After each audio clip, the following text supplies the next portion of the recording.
Hello peuple de Dieu, c'est votre sœur Esther. Je vais vous livrer mon entier témoignage. Que le Seigneur vous bénisse, qu'il vous restaure, qu'il touche vos cœurs.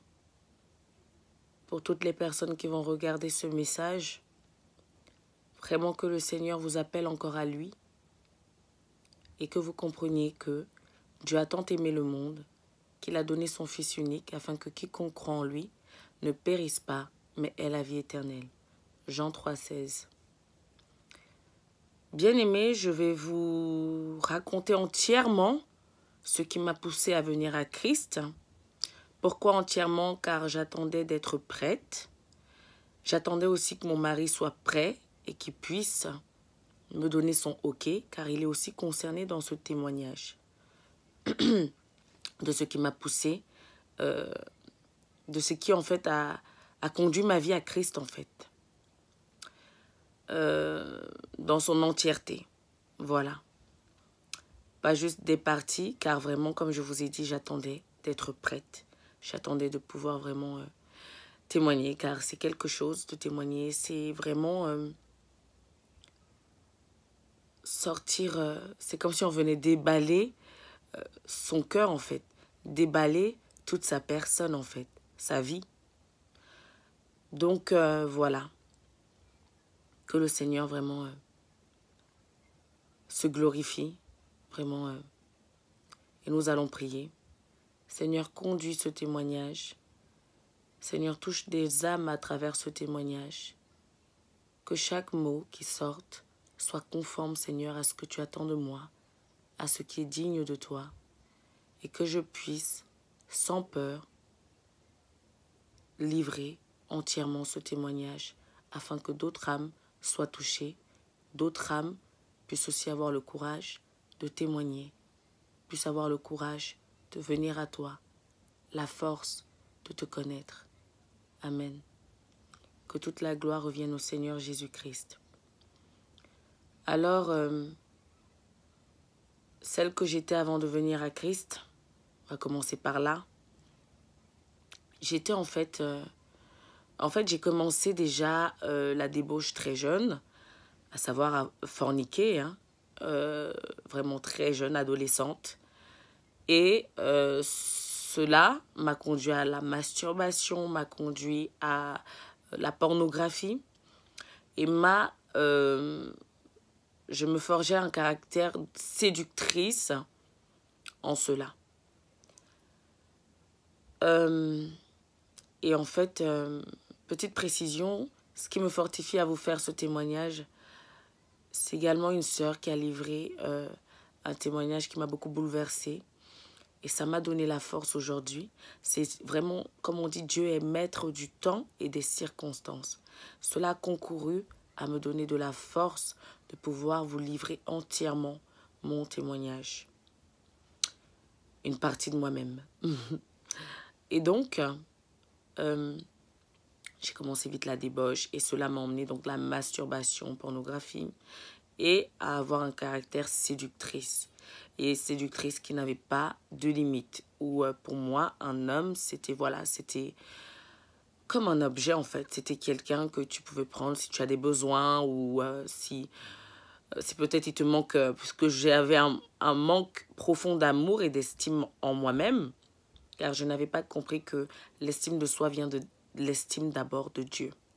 Et donc du coup, dans cette quête d'estime de soi-même et de connaître son pouvoir de séduction, eh bien, je me suis forgée dans la débauche pour connaître mon véritable pouvoir de séduction.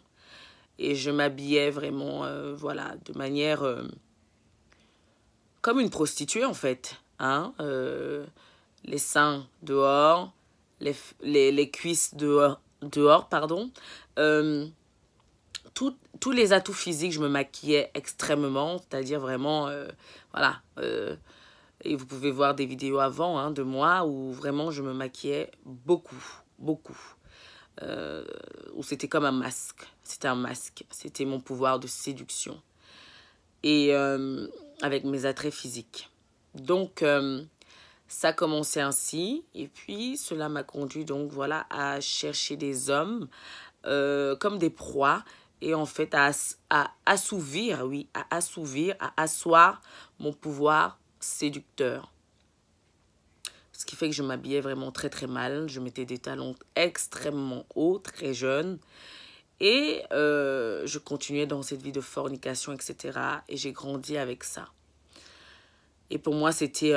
je me sentais bien ainsi, car pour moi, je trouvais que voilà, j'étais au contrôle. Ça me permettait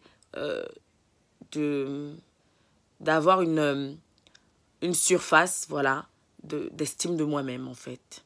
Et je n'avais pas de limite. Je n'avais pas de limite. Et je suis sortie avec un homme marié, peut-être d'autres hommes engagés, dont je n'avais pas connaissance, mais j'avais connaissance. Je veux dire peut-être engagé maritalement, dont je n'avais pas connaissance, hein, mais un dont j'avais connaissance. Hein, j'avais vraiment pleinement connaissance qu'il était marié. Et j'ai même rencontré son épouse. Et je n'avais pas de gêne, puisque j'allais même chez cet homme. Donc là où il vivait avec sa femme. Donc vous imaginez le sans gêne. Sans gêne. Donc ça m'a poussé à cela. Puis j'avais des pensées aussi homosexuelles. Oui.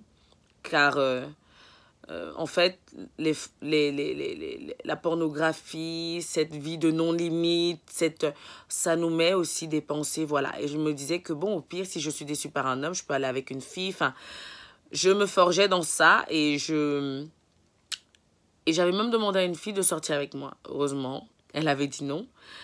Mais j'étais allée dans ça et ça m'était déjà arrivé d'embrasser des filles. Enfin, vraiment, aujourd'hui, je vous déballe tout. Puisque le Seigneur m'a donné la force de pouvoir, donc voilà. Et j'avais embrassé des filles, etc. Et je me disais que plutôt que d'aller avec des garçons, et ça, c'était déjà des pensées qui étaient là avant de connaître les hommes. Je me disais c'était mieux les filles, etc., etc. Et je ne savais pas que le fait de commencer cela, ça allait me pousser non seulement dans la débauche pour les hommes, mais plus tard aussi dans des pensées bisexuelles, en fait. Ok. Ensuite, en grandissant, donc en étant maintenant dans l'âge adulte, etc., je suis tombée enceinte et par la grâce de Dieu, j'ai pu ne pas avorter. J'y ai pensé, mais le Seigneur ne l'a pas permis. Il m'a conduit à assumer et à pouvoir justement donner naissance à ma première fille. Et je continuais dans... Et en fait, ce que j'avais vécu durant cette grossesse ça a alors détérioré mon estime de moi-même et l'estime des hommes. Et pour moi, c'était vraiment... j'étais devenue vraiment très méchante. Et je voulais en fait rendre le mal qu'on m'avait fait. Le mal que j'avais pris. Et je ne me remettais pas en question sur moi-même, sur ce qui m'avait conduit à être dans cet état, mais tout simplement sur ce que les autres faisaient. Et je me disais, bah, ils vont le payer cher. Et cela conduisait dans des relations aussi nocives, puisque je n'arrivais pas à pardonner ce qu'on me faisait. J'étais vraiment très rancunière et j'étais vraiment vengeance. Dans la vengeance, dans cette façon, dans la rancune, dans la haine d'autrui. Et même si une personne ne m'avait rien fait, mais je m'énervais vite, je m'emportais vite, je jugeais vite, je condamnais vite. C'était terminé, basta, et puis voilà. Pour moi, les hommes, c'était vraiment, si ça ne te plaît pas mon caractère, tu dégages. Si ça ne te plaît pas ma façon d'être, de m'habiller, de parler, tu dégages. Enfin, j'étais dans cette optique vraiment autodestructeur, avec moi-même et avec les autres. Et j'avais des pensées suicidaires. Il faut savoir que déjà, adolescente, j'avais essayé d'atteindre à ma vie par divers moyens. Et parce que tout simplement, je ne m'estimais pas et j'étais convaincue que personne ne m'aimait. J'étais convaincue que ma seule solution était de quitter ce monde puisque je ne manquerais à personne. Dieu n'a pas permis que ce soit le cas, mais ça m'a poursuivi jusqu'à l'âge adulte où si j'avais des disputes avec mon copain, à l'époque qui est devenu mon mari, eh bien, ça me conduisait à avoir des pensées suicidaires, j'étais extrêmement violente, j'aimais me faire mal, vraiment... Et puis, je le frappais lui aussi. Je n'hésitais pas à frapper quelqu'un. Enfin, c'était peu importe. Soit avec des mots, soit physiquement. Et je l'ai aussi... il en a pris aussi pour son grade, puisque je l'ai pas mal frappé aussi. Et je l'ai pas mal aussi insulté. Enfin, j'étais vraiment dans cette destruction-là, hein, à la fois mentale et physique, avec moi-même et avec les autres. Puisqu'avec moi-même, j'étais aussi très dure avec moi-même. J'étais aussi... Oui, quand vraiment j'étais dans cette phase de violence, j'étais incontrôlable. J'étais incontrôlable. Je pouvais vraiment prendre un verre et jeter sur sa face ou vouloir me couper ou m'entailler. Enfin, j'étais vraiment dans cette phase-là. Il y avait des moments où je me griffais pour me faire du mal. Enfin, des trucs vraiment, voilà, extrêmes. Ça m'a conduit ainsi et nous avons eu des relations plutôt d'autodestruction où vraiment je le rabaissais beaucoup et lui aussi par la suite me rabaissait. Enfin, c'était vraiment cette espèce de cycle infernal et c'était cette relation que j'avais. J'avais, ok, tu m'as dit ça, ah bah attends, là c'est moi qui ai mal pour le moment, attends. Quand tu vas pas t'y attendre, je vais aussi venir te jeter ça, te verser ça. Et j'avais cette relation avec tout le monde, avec les membres de ma famille, avec tout le monde. Et j'avais cette relation-là, même à l'époque, au niveau aussi de l'emploi, j'avais cette relation vraiment. Alors c'est vrai que je me contrôlais un peu plus pour soigner mon image, mais si j'avais l'occasion m'était donnée, eh bien, ça allait pour être destructeur en fait, pour montrer que les autres ne valent pas la peine, pour montrer que les autres sont ci ou ça, enfin, voilà. Alors, je vais essayer de raccourcir aussi un petit peu, car on arrive déjà à 11 minutes. Par la suite, comme je vous ai dit, ça a forgé vraiment ce caractère destructeur. Et ça m'a conduit dans l'alcool. Il y avait des moments... Alors, pour moi, je ne buvais pas trop. Pour moi, je buvais, voilà, un verre, 2 verres, ça allait. Mais après, c'est devenu régulier, c'était chaque jour. Après, c'est devenu, pourquoi pas 3 verres occasionnellement, pourquoi pas 4. Je supportais très mal l'alcool, ça me rendait encore plus violente, ça me faisait être incontrôlable, insulter, frapper, enfin, ça me faisait toutes ces choses, ça me développait mon côté, mais mauvais et non limite encore plus, mais je ne m'arrêtais pas, je continuais. Par la suite, j'ai appris que mon époux avait, voilà, dragué des filles à l'extérieur. Nous sommes mariés. J'ai essayé de voir aussi avant, c'est important de préciser, des psychologues et compagnie. Ça me changeait une semaine, enfin, ça améliorait une semaine, cette colère et violence. Et ensuite, c'était reparti pour un tour. Ou un mois, et ensuite, ça repartait. Et donc, je comprenais que je ne pouvais pas me sauver moi-même. Je comprenais que je ne pouvais pas changer de moi-même. Ce n'était pas possible et que personne ne pouvait me changer. Par la suite, donc, j'ai commencé à apprendre, à fouiner dans les affaires de mon époux, etc. Et j'ai commencé à apprendre qu'il avait dragué, des filles à l'extérieur. Voilà. Et là, on était mariés. Disons qu'avant, on était impudiques. Donc, bon, voilà. Et moi-même, j'étais pas claire dans mes relations non plus, puisque j'entretenais, même si c'était... j'ai envie de dire de manière, même si on était copains-copines, mais voilà, j'entretenais aussi, moi aussi, des liens avec des ex, etc., etc. Donc voilà, j'ai changé avec eux, donc voilà. Et donc là, à ce moment-là, bon, je pouvais pas trop lui faire de reproches, mais comme nous étions mariés, pour moi, c'était... J'oubliais que moi-même, bien qu'étant mariée, j'envoyais aussi des échanges. Hein. Non, c'était ce que lui, il faisait. Alors, du coup, j'ai appris qu'il draguait aussi à l'extérieur et qu'il avait fait mention, il ne faisait pas mention de son mariage, etc., etc. Et cela m'a beaucoup bouleversée. Et au même moment, ma maman qui m'appelle pour me re-raconter un songe qu'elle m'avait déjà partagé, que le Seigneur avait dit que si je ne me repentais pas, en fait, si je continuais dans cette voie, là j'allais finir handicapée. Je n'allais plus pouvoir marcher.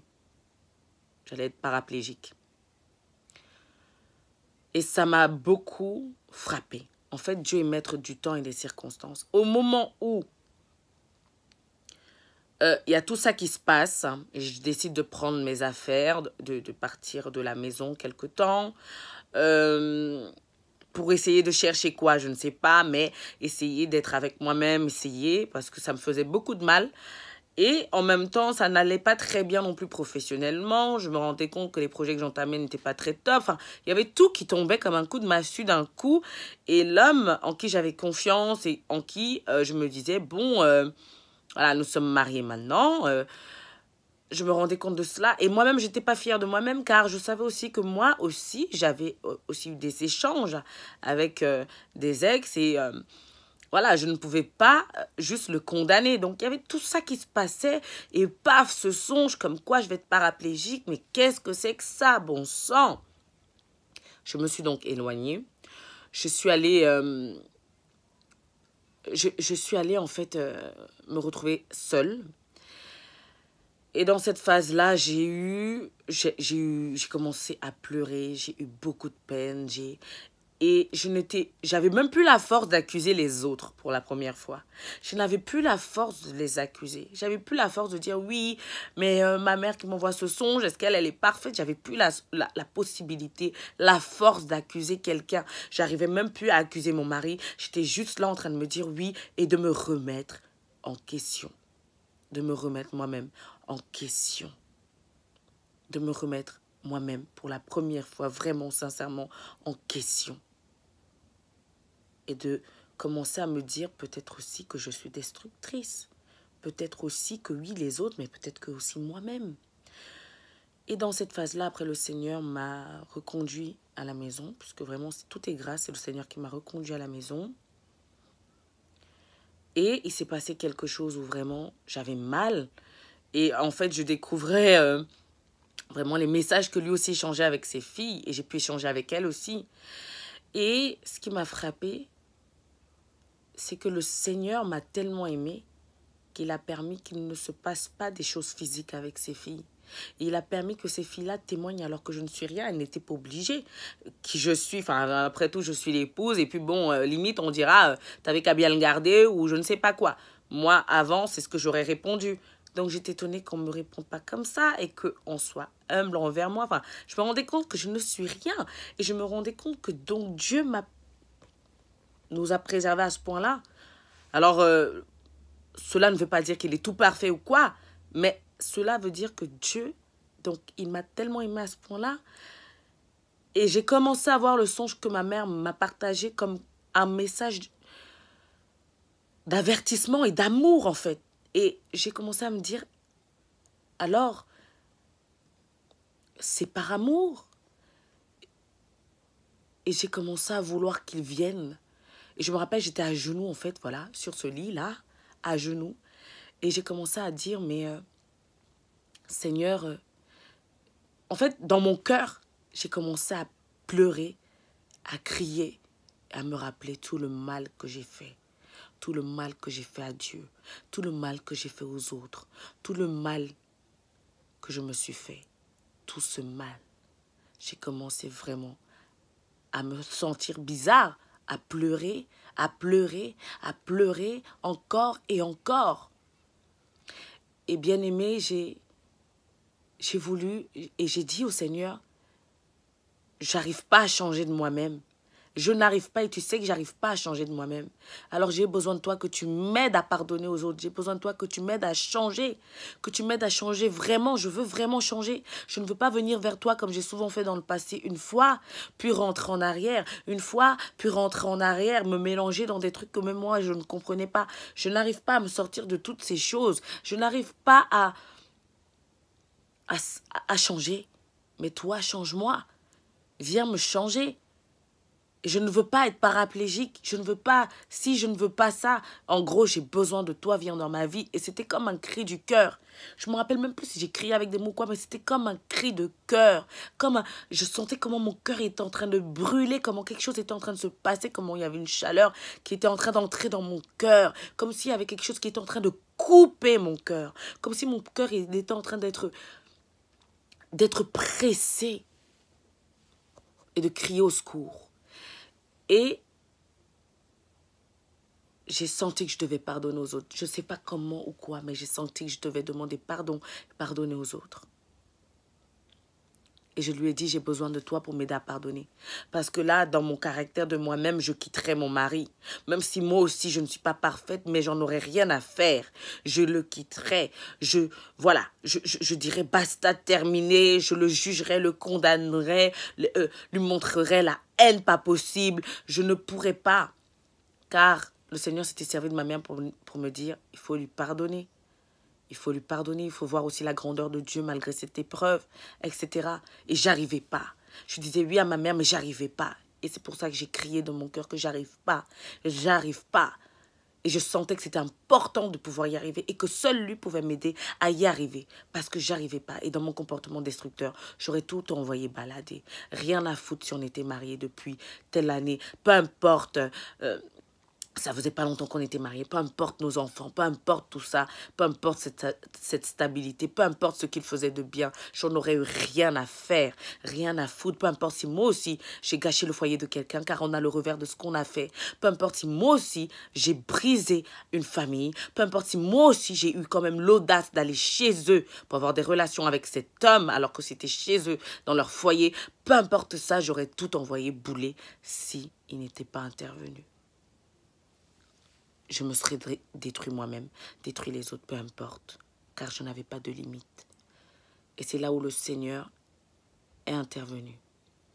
Il m'a envoyé une paix et un amour, mais indescriptible, un amour pas possible. Il s'est servi de mes larmes pour circoncire mon cœur, servi de mes larmes pour pouvoir dire à mon mari pour une fois et sincèrement. Ça a pris du temps, oui, mais pour une fois le dire. Je te pardonne et j'oublie. Chose que je ne pouvais pas. Je pardonnais, j'oubliais jamais. Je te pardonne et j'oublie. Trouver la force vraiment de lui pardonner. Trouver la force vraiment de vouloir changer. Et ainsi, le Seigneur s'est servi de ça pour me rapprocher de lui. Il s'est servi de ça pour me montrer que je ne devais pas placer ma confiance en mon mari, en mes parents, en mes enfants, en fait en l'homme, en ce que j'ai, au matériel, mais la placer en lui seul, car c'est lui qui circoncie le cœur, c'est lui qui change les hommes. Il s'est servi de ça pour que je comprenne ça, et que c'est lui qui devait passer à la première place dans ma vie, et pas toutes ces personnes ou toutes ces choses. C'est lui. Il m'a vraiment inondé de paix et d'amour, et progressivement il m'a aidé à lui pardonner, à demander pardon aux autres, à pardonner aux autres sincèrement et à oublier.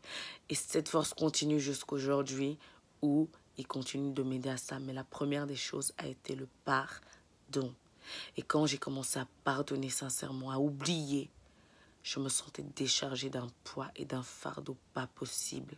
Il a continué le travail, continué jusqu'à ce jour où je vous témoigne de toutes ces choses. Et voilà comment Jésus est entré dans ma vie. Et voilà comment il m'a conduit.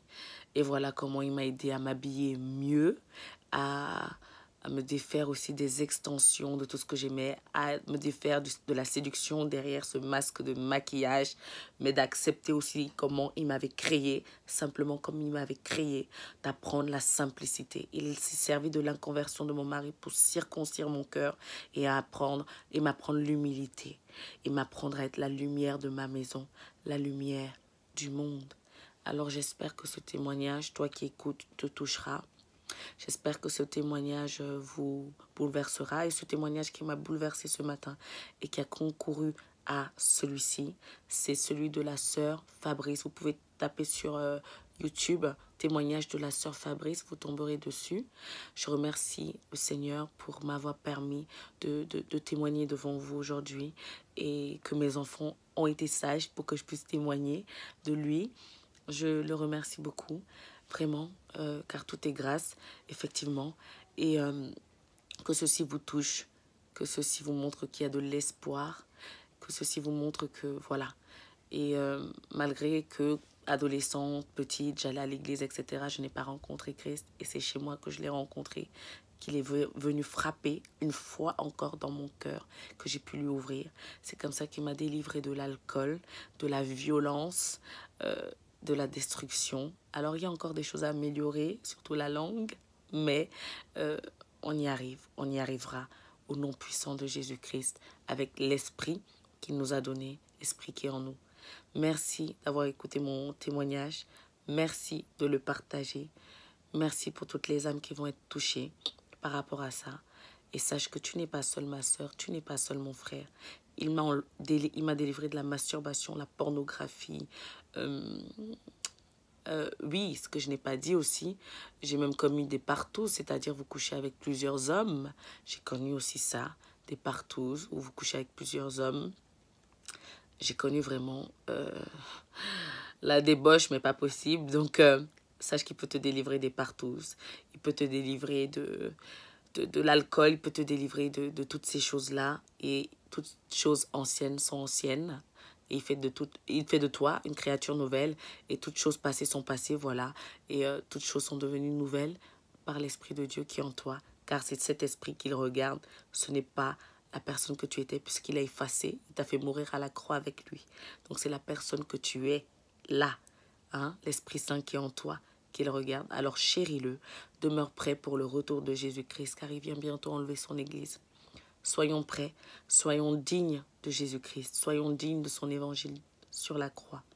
Car Dieu a tant aimé le monde qu'il a envoyé son Fils unique afin que quiconque croit en lui ne périsse pas, mais ait la vie éternelle. Demeurez bénis et heureux au nom puissant de Jésus-Christ. Bye.